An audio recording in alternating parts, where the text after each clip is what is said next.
अस्सलाम वालेकुम एवरीवन। तो अब जो टॉपिक हम लोगों ने करें दैट इज यूरिथ्रल स्ट्रक्चर्स।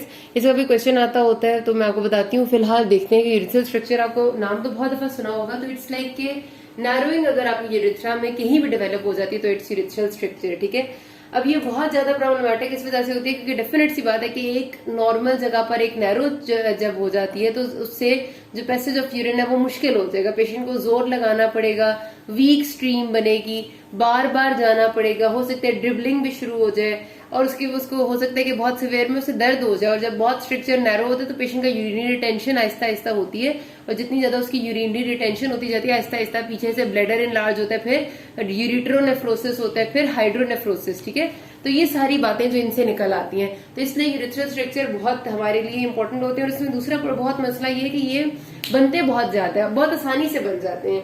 किस तरह बनते हैं? सबसे कॉमनली तो आपके पास होते हैं इसकी जो टाइप्स है दैट इज ट्रोमैटिक। ठीक है, ट्रॉमा हुआ, कोई पेल्विक फ्रैक्चर हुआ या कोई यूरिथ्रा का ट्रॉमा हुआ, ट्रॉमा को भी छोड़ दे, फॉलीज कैथेटर सिंपल, जो लोग प्रोलॉन्ग कैथेटराइजेशन के पेशेंट्स होते हैं, या फिर वो भी छोड़ दे जिनमें एंडोस्कोपी की जाती है जिसको हम सिस्टोस्कोपी कहते हैं। ठीक है, जिसमें आपने ब्लैडर को देखा किसी मसले से, कोई भी इंस्ट्रूमेंटेशन आपने ब्लैडर में की, अगर उससे आपकी यूरिथ्रा की वॉल इंजर हुई है तो इंजरी के बाद क्या होता है आपको पता है कि कोई भी जगह जब इंजर होती है तो वहां पर एक्यूट इन्फ्लेमेटरी प्रोसेस शुरू होता है। वो एक्यूट इन्फ्लेमेटरी प्रोसेस कुछ दिनों में रिजॉल्व होता है तो क्रॉनिक इन्फ्लेमेशन वहां पर उस जगह पर खत्म करती है। और जो खात्मा हमेशा होता है इन्फ्लेमेशन का वो होता है healing by fibrosis and scarring. तो अब ये यूरिथ्रा है जो सारा मस्कुलर ट्यूब है which is already very narrow, जब उसके अंदर मजीद हीलिंग बाय फाइब्रोसिस होगी तो डेफिनेट सी बात है कि उसकी वॉल में जब फाइब्रोसिस होगा एक जगह पर और सख्ती आ जाएगी तो थोड़ी सी नैरोइंग हो जाएगी। अब ये डिपेंड करता है कि इंजरी कितनी ज्यादा हुई है वॉल में, उतनी ज्यादा नैरोइंग होगी, उतना ज्यादा फाइब्रोसिस होगा और उतना ही ज्यादा स्ट्रक्चर बड़ा होगा। ठीक है,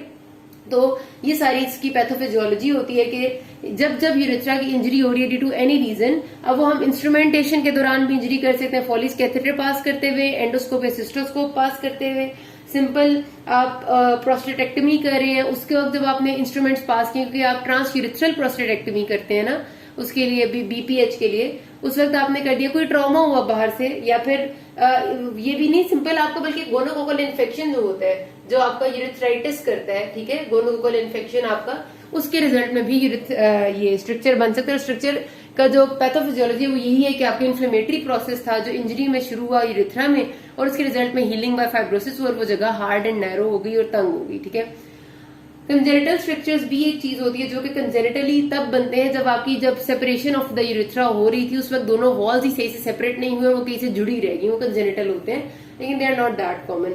अब पेशेंट के क्लिनिकल फीचर्स क्या आते हैं? जाहिर सी बात है, मैंने आपको बता दी कि एक जगह तंग होगी तो वीक स्ट्रीम होगी, स्ट्रेनिंग होगी, ड्रिबलिंग होगी, ज्यादा आएगा और ये सारे आपके पास जो है ना कहानी होगी। ठीक है, मतलब इस किस्म की सारी आपकी यूरिथ्रा की चीजें होती हैं। डायग्नोस्टिक टेस्ट आप कौन से कराते हैं? आप यूरिथ्रोस्कोपी कर सकते हैं जिसमें फ्लेक्सिबल यूरिथ्रोस्कोपी या रिजिड यूरिथ्रोस्कोपी का मतलब वो ये कि आप कैमरा पास करेंगे थ्रू यूरिथ्रा और डायरेक्टली आप विजुअलाइज कर लेंगे कि कहाँ पर है आपकी नैरोइंग और उस जगह पर स्ट्रक्चर है, मतलब ये आपको नजर आ जाएगा। ठीक है, यूरिथ्रोस्कोपी इसको कहते हैं। यूरिथ्रोग्राफी ये है कि आपने सबसे पहले एक डाई इंजेक्ट की और उसके बाद आपने एक्सरे लिया। ठीक है, यूरिथ्रोग्राफी का मतलब हमेशा ये होता है कि आपने कोई ना कोई इमेजिंग की है। तो यूरिथ्रोग्राफी में आप कंट्रास्ट इंजेक्ट करते हैं पहले। ठीक है, कंट्रास्ट को भी आप एक्सटर्नल यूरिथ्रीमिएटस से ही इंजेक्ट करते हैं, मतलब जहां पर आपका यूरिथ्रा की ओपनिंग है वहां से आपने कंट्रास्ट इंजेक्ट करते हैं और एक्सरे लेते हैं।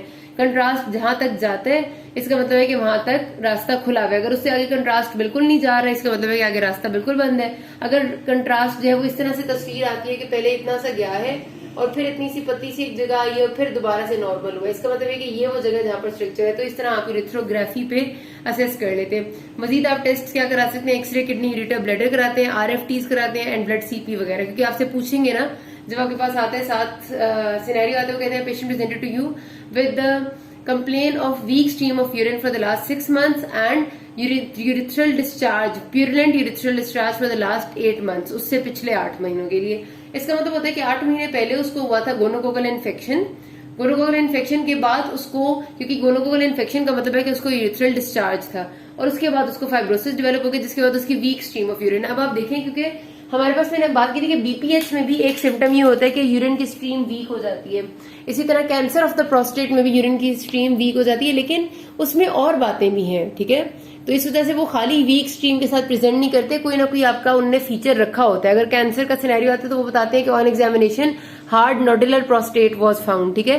बीपीएच होता है तो सिंपल आता है urinary urgency frequency nocturia, that's it. अगर आपके पास यूरिथ्रल स्ट्रक्चर आएगा तो वो कहते हैं सिर्फ वीक स्ट्रीम है और उससे पहले एक इन्फेक्शन की हिस्ट्री दे देंगे या उससे पहले इंस्ट्रूमेंटेशन की हिस्ट्री दे देंगे, तो ये स्ट्रक्चर का सिनेरियो आता है। इन्वेस्टिगेशन आपने फ्लेक्सिबल रिजिड यूरिथ्रोस्कोपी, यूरिथ्रोग्राफी में आपको बता चुकी हूँ, बाकी क्या करानी है। ट्रीटमेंट में 3 ऑप्शन होती है। पहली ऑप्शन होती है सिंपल डायलिटेशन। अगर स्ट्रक्चर इतना है कि वो आराम से डायलेट हो सकता है तो आप उसको बगैर कोई सर्जरी के सिंपल डायलिटेशन करने की कोशिश करते हैं। मतलब ये कि आप उसको ऐसे खोलेंगे, उसको खोलने के 2-3 तरीके होते हैं। जब भी डायलिटेशन करनी हो तो कभी भी कोई जो बंदा एक्सपीरियंस नहीं है वो नहीं करता, क्योंकि अगर आपका अनएक्सपीरियंस बंदा ये काम करेगा तो वो डैमेज कर सकता है, ठीक है, स्ट्रक्चर को। द डायलिटेशन बहुत एक्सपीरियंस हाथों से होनी चाहिए, क्योंकि एक खास अमाउंट तक फोर्स लगाना की इजाजत होती है डायलेट करने में, उससे ज्यादा जोर नहीं लगाना होता, वरना यूरिथ्रा जो रप्चर नहीं है वो भी आप रप्चर कर देंगे। उसके लिए एक होता है आपका gun elastic boogie. Gun elastic boogie में ये जो जितने भी तरीके हैं ना, जो 3 तरीकों का नाम मैं बोलूंगी, ये तरीकों का आपने नाम याद रखना है, इनका प्रोसीजर याद रखने की बिल्कुल भी जरूरत नहीं। इसमें होता ये कि आपके पास एक छोटा सा वायर टाइप चीज होती है जिसके आगे ना बूगीज से उसको कहते हैं अटैच होती है, ठीक है। वो आप सिंपल अंदर लेके जाना होता है आपने और उससे पाथवे को डायलेट करने की कोशिश करनी होती है। मतलब ये समझ लें कि एक सिंपल स्ट्रिप्स ये जिससे आप कोशिश करें कि आप डायलेट करें। तो डिफरेंट ये तरीके हैं जो थोड़े बहुत उन्होंने बताए। मेरी एक बूगीज जो है गन इलास्टिक बूगी, आपकी इसोफेगस की भी नैरोइंग को ठीक करने के लिए, ट्रेकिया की नैरोइंग को ठीक करने के लिए, ये हर चीज में इस्तेमाल होती है, ठीक है। तो गन इलास्टिक बूगी। इसी तरह एक है ग्रेजुएटेड मेटालिक यूरिथ्रल साउंड्स। ये जो यूरिथ्रल साउंड्स होती हैं ये भी आपका बेसिकली एक इंस्ट्रूमेंट होता है जो कि यूरिथ्रा के अंदर जाता है और ये भी डायलेटर की तरह एक करता है और डायलेट करने की कोशिश करता है, ठीक है। और ये भी और भी बॉडी में जगहों पर डायलेशन के लिए इस्तेमाल होता है, जो भी स्ट्रक्चर बन जाते हैं, एसोफेजियल स्ट्रक्चर्स को भी एंड वगैरह वगैरह। इसी तरह एक और चीज होती है Nelaton catheter. Nelaton catheter is also type of catheter जो कि आपका डायलेट करेगा। इनके सिर्फ नाम याद रखिए, मैं फिर बता रही हूँ, बिल्कुल भी जरूरत नहीं है कि शक्लें, प्रोसेस वगैरह कुछ भी डिटेल में याद हो, बस इतना पता होना चाहिए कि ये चीजें हैं जिनसे डायलेट किया जा सकता है। अच्छा, उसके बाद दूसरा ये तरीका कि अगर वो डायलेशन पे सिर्फ काम नहीं तो then you go for optical internal urethrotomy. इसमें आप क्या करते हैं कि सबसे पहले आप एक सिस्टोस्कोप पास करेंगे, क्योंकि मेरे पास यूरिथ्रा है तो आपने सिस्टोस्कोप यानी एंडोस्कोप पास किया और यहाँ पर स्ट्रक्चर है, यहाँ से आपने स्ट्रक्चर को विजुअलाइज किया।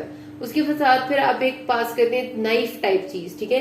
जो नाइफ यहाँ की स्पेशल होगी उसको यूरिथ्रोटोम कहेंगे, ठीक है। टोम का वर्ड अक्सर आप नाइफ के लिए इस्तेमाल करते हैं, जिस तरह आई में भी आप कहते होते थे, आई की अपनी नाइफ होती थी, उसको भी एंड में कैरेटोटोम आता था, कॉर्निया वाली नाइफ, ठीक है।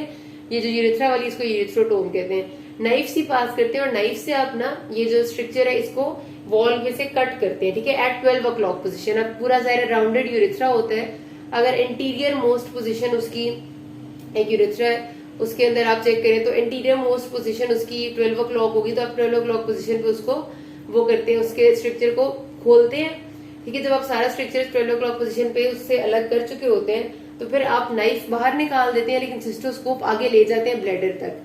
ब्लैडर तक आप जब सिस्टोस्कोप को ले जाते हैं उसके बाद आप फोलिस कैथेटर पास कर देते हैं ब्लैडर में, और ब्लैडर में जब वो पहुंच जाते हैं तो उसके बैलून को इन्फ्लेट कर देते हैं जिस तरह नॉर्मली करते होते हैं, और उसके बाद आप 2 हफ्ते तक ये वाला फॉलिस कैथेटर रहने देते हैं अंदर, ठीक है।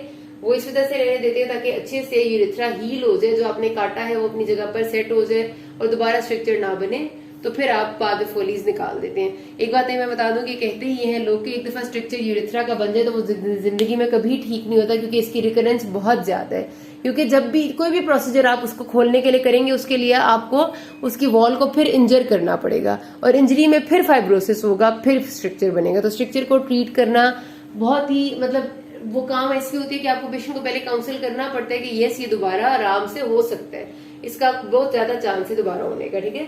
तो ये आपकी एक बात आ गई, ये होगी आपकी ऑप्टिकल इंटरनल यूरिथ्रोटमी, ठीक है। यूरिथ्रोप्लास्टी फिर आप तब करते हैं जब आपके पास फाइब्रोस पोर्शन बहुत ज्यादा होता है या फिर बहुत ज्यादा फाइब्रोसिस होता है कि आपका वो सिंपल इन प्रोसीजर से ठीक नहीं हो सकता, उसमें आपने ये करना होता है, सर्जरी करनी है।